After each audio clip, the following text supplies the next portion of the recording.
My name is Buske, and I work with local governments and community groups to protect PEG and negotiate franchise agreements that represent the best interests of the community. What's PEG? Public education and government access. Good. Okay. What are the threats, or what do you do?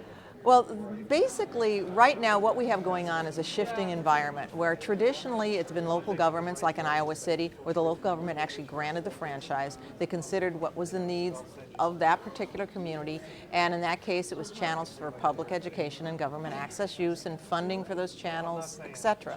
What's happening right now is that the telephone companies want to get into the business of offering video services, but they do not want to follow the same rules of the road that cable companies have traditionally followed. So they're basically trying to change the law in order to allow them to rapidly, supposedly, get into the business of offering video services. They're doing this by approaching both state governments and the federal government and the FCC.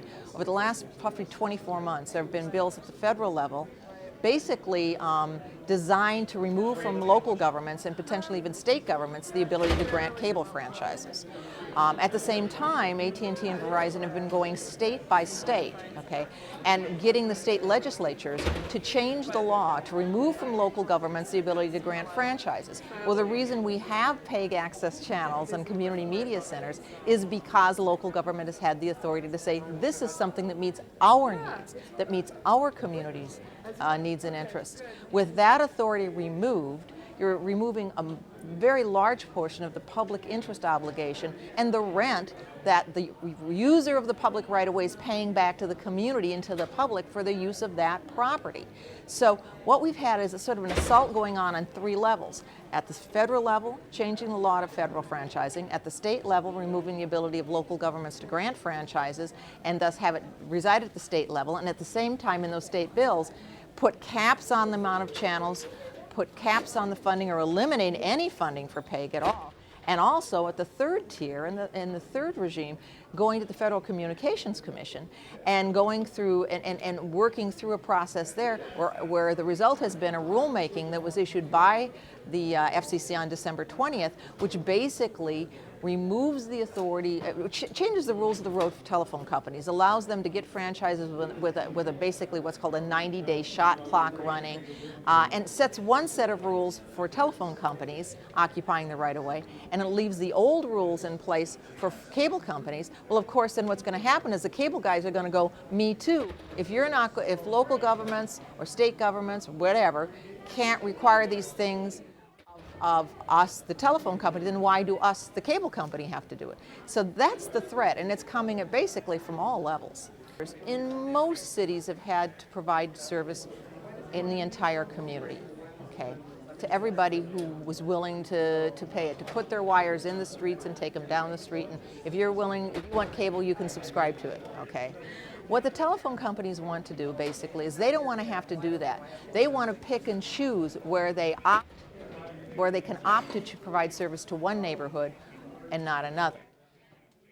That's essentially the difference.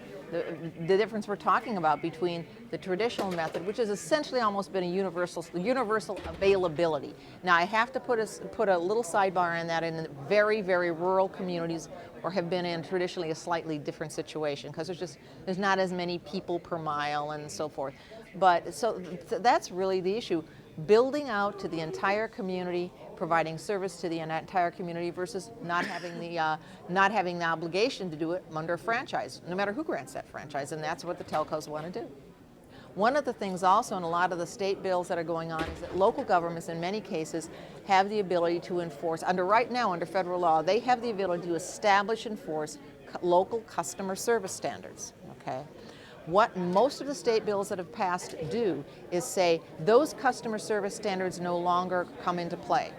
Furthermore, with the federal franchising that was being talked about at one point in time about a year ago, you'd have to call the FCC, hypothetically, to get the cable box in your home in Iowa City removed. I mean, because the cable guy didn't come and take it when they were supposed to complain about it. You couldn't go to your local government anymore. And if you even could go to your local government, they wouldn't have the authority to enforce it.